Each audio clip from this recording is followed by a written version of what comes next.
She has built quite an organization.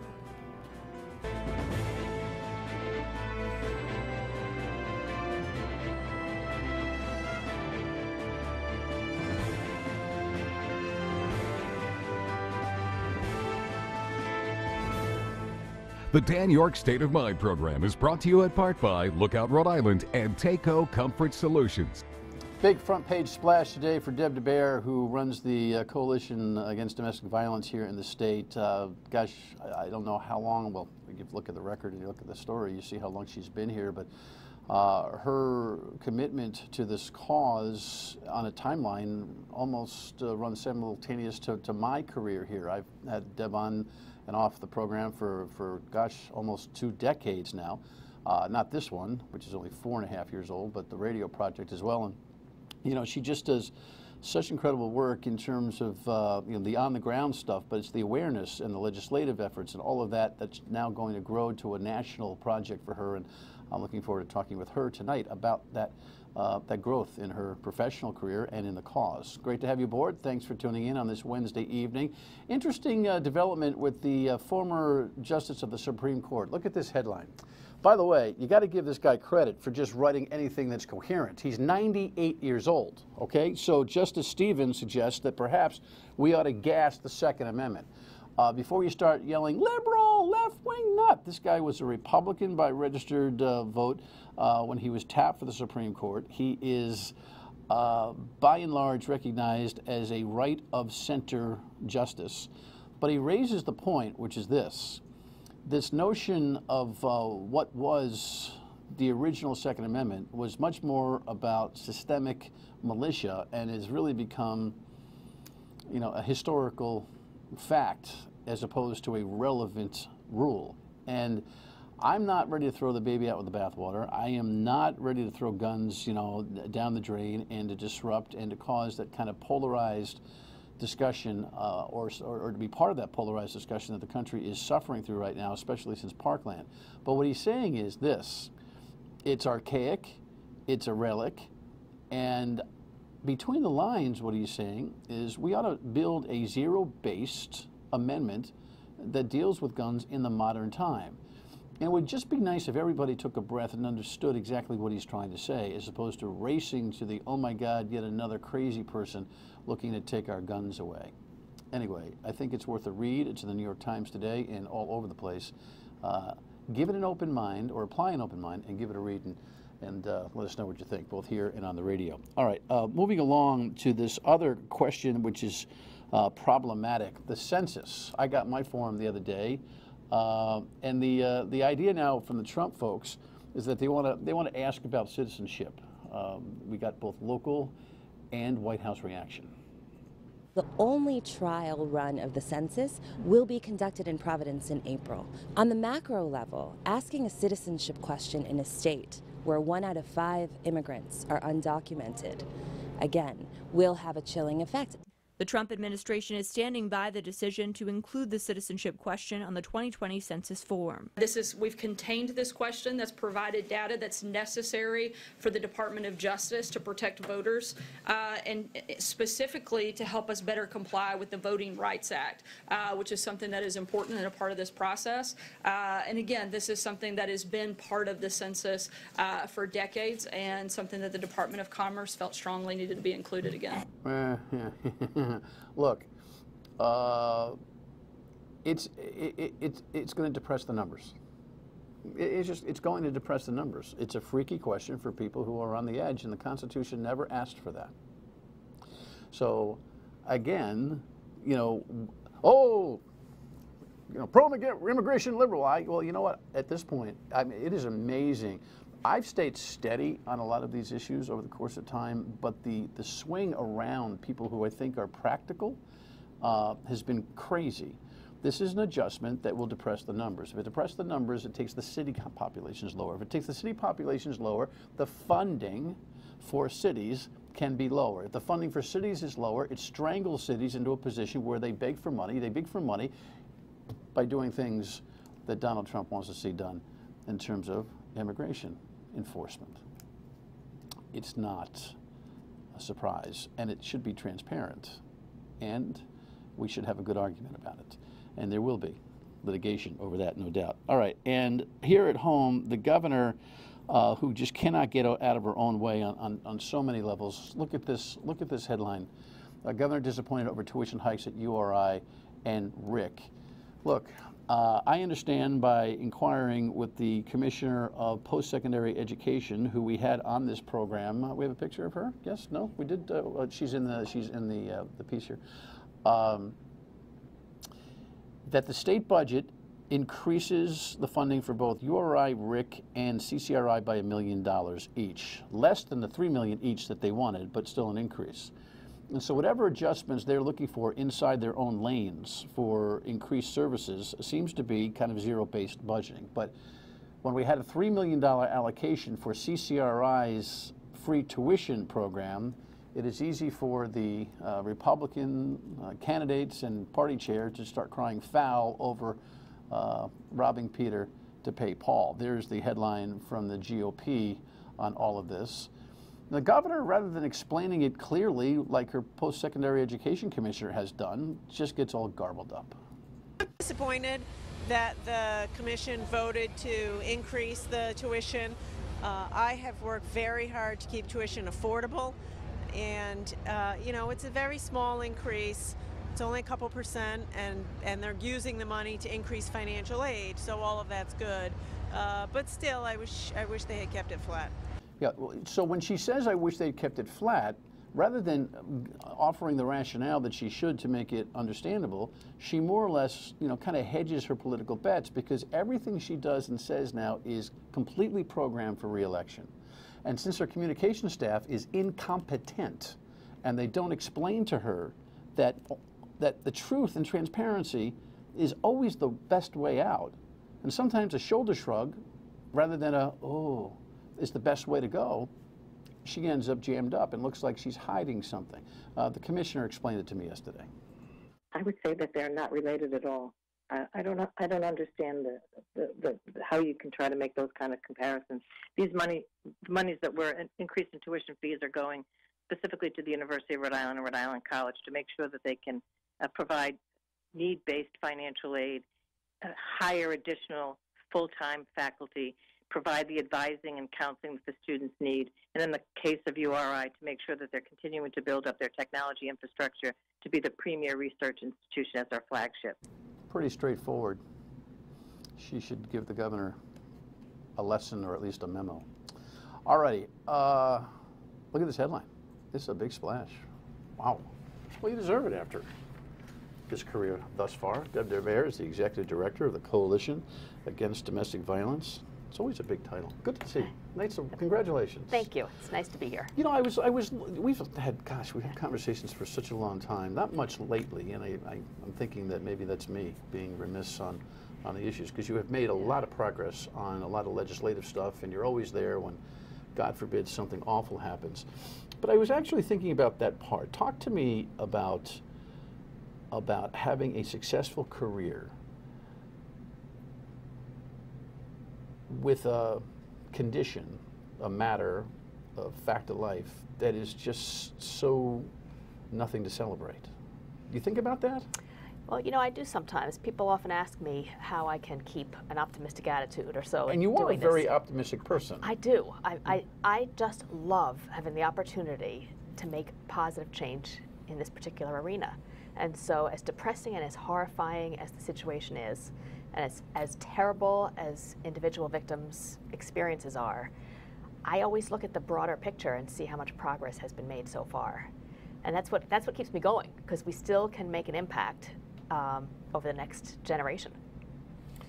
You've kind of built a business, haven't you, in a way? Well, I guess you could say that. Give me the short history. I mean, give me a short explanation of the couple of decades of history you've had so far. Sure. I mean, I feel so fortunate to have had that perspective, to see where we've come from and where we're at today. When I started doing this work as a volunteer, there really were no paying jobs, there were no organizations, there was no infrastructure. And it was a matter of people seeing a problem in society and wanting to do something about it.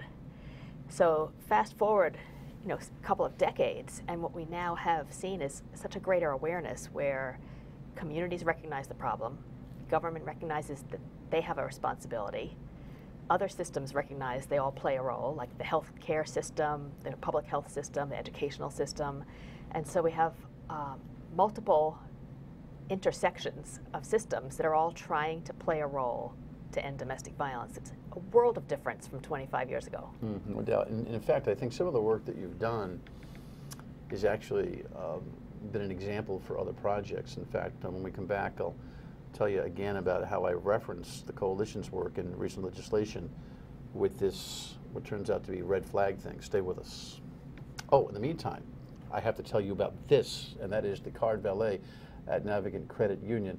Listen, whether you have a debit card or a credit card, the card valet program, the software on this app is just so perfect in terms of detail and sophistication. If you want everything about your banking life in the palm of your hand for real, go to card valet, go to the app, and work it through your account at Navigant Credit Union, online at navigantcu.org. Right back with Deb. Stay with us.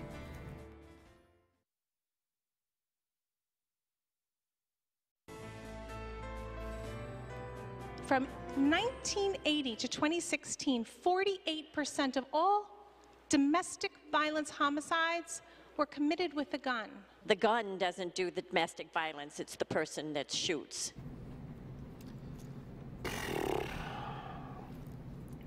I'm so bored by this debate. You know, bored is not the word. You can't be bored when victims' lives are at stake. Right. Yeah. Exhausted. Yes, but you got the bills through. You got some progress when it came to weapons and domestic violence, dangerous places. Definitely. Tell me about what progress you made on that particular bill. Well, we have made significant progress because now it's very clear, not just in federal law, but in Rhode Island's law, that anyone who's convicted of domestic violence, misdemeanor, or if they have a restraining order taken out against them, they're prohibited from having access to firearms. So it's very clear. We know those are high-risk situations, and so this is one step. You know, it's a tool in the toolbox, essentially, to help people have a greater chance of being safe. It's not a magic cure-all. Right. We know that if somebody still wants to get... Well, there isn't. See, that's the thing. Everybody, we're arguing about gun safety, school safety, domestic safety on these false absolutes.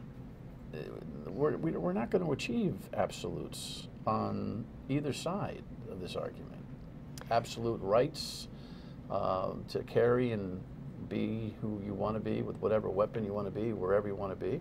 And we're not going to completely protect the world either. Well, it's just not going to happen. We can't guarantee that we can protect the world with one strategy, but we do know that if we look at a comprehensive set of strategies, you know, firearms is one piece of it, the criminal justice system is only one piece of it, public health strategies, violence prevention strategies, there's a whole set of strategies that put together, I really believe that in a couple of generations, further down the road, perhaps I may not be alive to see it, but there will be a time when we're going to eradicate domestic violence. Because? Because society has evolved to a point where we can understand and learn about behaviors and how to change behaviors. And once society puts its will towards something and recognizes that we have the will to change this, we just have to put the resources into it. Eradicate means what, in your mind? That there will never, ever, ever be an incident? Or that a underbelly of culture will change? Well, it's a little bit of both. It's not an either or. You know, we definitely need to take steps to make sure that, as you say, the underbelly, the culture, has a dramatic shift. Because right now, too much of our culture sends out messages that it's okay to be abusive. It's not that big a deal. So we need to shift that culture and say it is absolutely a big deal, whether it's emotional abuse, physical abuse, sexual abuse, anywhere along the continuum. You know, it's interesting, I was alluded to in the last segment that when the Parkland situation happened, it was, you know, just awful. And I was brainstorming with Peter Nerona, the former U.S. attorney and a candidate for Attorney General. I said, why can't we do what the domestic violence people have been able to accomplish? And that is when we know that somebody is in a situation, that elevates the concern about them, let's go get their weapons, and let's be able to do that toot sweet. And he was like, yeah, yeah. And the Police Chiefs Association was listening to the conversation and came up with some research and turned up the red flag thing. Now, what the governor's done with it, I'll leave aside. We need legislation on that particular thing to be able to give law enforcement the ability to say, hey, this person is flagging on social media that they'd like to hurt somebody or some things. Let's go see a judge immediately and go get so you have actually set the table not only for the lane that you're operating in, but elsewise. You should feel good about that. Right, yeah, it is. It's a good feeling to see that progress has been made, and I mean, there's so much more to do, but that's a perfect example of taking small steps and then applying it and expanding that road so that we can protect more people. What would you say has been the demonstrated success of your work and others in the 2 decades that you've been working at this? Let me give you an example of what used to be and what is right now. Well, other than the legislation we're talking about. Yeah, the most stark difference is when I started doing this kind of work. If there was a domestic violence situation taking place and a neighbor called the police, if the police showed up, the most likely outcome is that they would take the abuser outside and tell him or her to calm down, don't make so much noise, and just keep it quiet. I mean, today it's a world of difference. So, you know, for better or worse, we have a very strong police response right now. Victims know that if they call for help, that there are resources available, so that they don't have to feel as alone and isolated, that we really do have a great set of services out there. On that, and I'm just playing devil's advocate here, do you ever worry about having weaponized the concept so that false victimization, puts people unduly jammed up? You know, I don't put a lot of time into worrying about that, because there still is so much stigma. If someone's going to make a false accusation, there's not that much positive feedback that they're going to get for having falsely accused somebody, and they'll end up in trouble. So we don't see that very often. You know, I put more of my warrior focus into some of the strategies that have been put in place with the best of intentions that have ended up with the overcriminalization of the problem, for example. Many victims don't want their abusers to end up in prison because of financial connections, because of the parental ties, because of the emotional connections, and because of the way the criminal justice system can really chop off someone's opportunities. So you want to do what? Create safe environments immediately, but not penalize perpetrators so much so that the victims make an equation that causes them not to cry out?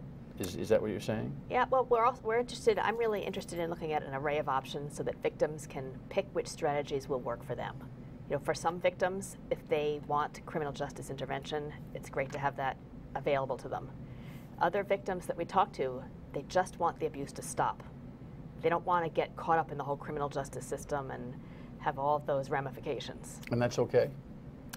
I do. I think it's the future of the work, to try to figure out how to really get back to listening to what victims need, what victims want, and staying true to that. So you're saying over all this time, if I'm understanding you, it's become nuanced enough that it requires that kind of sophistication and not just a one-size-fits-all. He's got to go. Mostly him. Sometimes her, but mostly him. He's got to go. Yep. If nothing else, we've learned over the past couple of decades, this is much more complex than we realized. So complex problems need complex answers. And even you realized.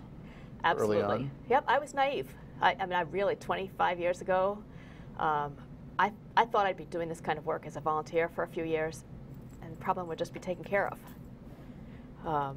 Because I believed that with the right intervention, with law enforcement making an arrest, that the problem could just be arrested. Not so easy. Yeah. It is complicated.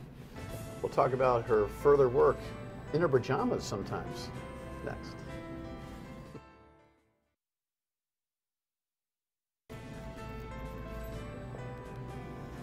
When I say work in the pajamas, people who get to work at home sometimes can just, put on the sweats and chill. So your national work now is going to be from Rhode Island, but you'll be traveling, but you get to work from the house, huh? I know. That's cool. How lucky am I? That's fun. Yeah, it's a great opportunity. The National Network to End Domestic Violence is a premier organization that works on domestic violence issues based out of Washington, D.C., of course. But the work is national in scope, so there'll be a lot of work around the different states and territories, working with coalitions from all over the country and working with other organizations through teleconferencing and meetings like that. So with technology, it's quite possible to work remotely. So is the Rhode Island template so good that you're going to deploy it? Is that what's happening? Well, I'd like to say, or I'd like to think that what we've done in Rhode Island has a lot of strengths and can be, there are a lot of other communities that can learn from what we've done. But, you know, every state is different. Rhode Island is so unique because we're so small in particular. The work of doing domestic violence advocacy in a state like Texas, for example, is completely different with county government and with all the different factions that are there. But certainly we can use what we do here as a model and scale it up. Quick data. One out of every whatever still has a domestic violence situation. What is it? Well, it's still about 1 out of every 3 women experience domestic violence at some point in their life. From a spouse or a partner? Or an intimate partner, yeah. But we have learned. That's just horrifying. It is.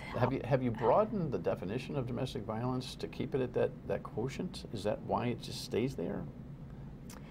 No, you know, I think the statistics, while they can seem depressing that we haven't made a major impact yet, it can also be, there is some optimism in the fact that more victims are coming forward and calling for help or seeking services.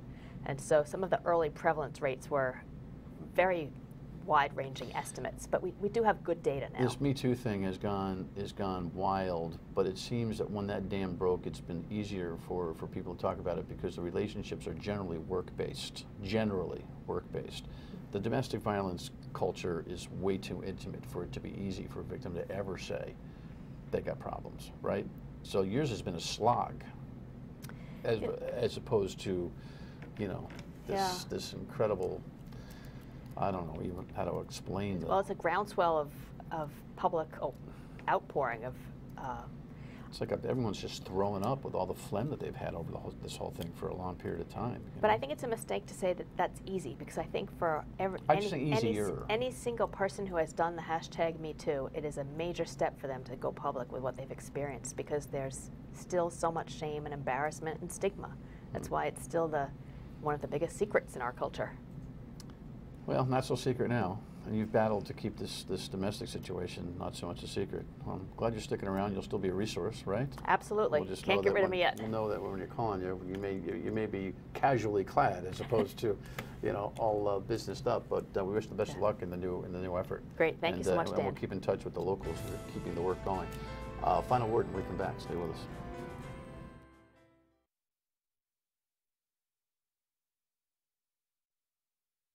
All right, listen, what do we got tomorrow? I'm supposed to know what we got tomorrow. Well, there's a whole bunch of things that we're looking at tomorrow that we will tell you about on the radio tomorrow as well, weekdays 3 till 6. You know, the conversations regarding tuition and where we're allocating the money, I don't think are quite yet done. And I think that topic needs some more exploration, no doubt. Of course, there's all sorts of stormy still happening in Washington, and legal developments that are moving along so fast, it's hard to keep up. We might be at that tomorrow as well. We'll see you back here tomorrow night and on the radio, 3 to 6 on WPRL. Thanks for watching. Good night.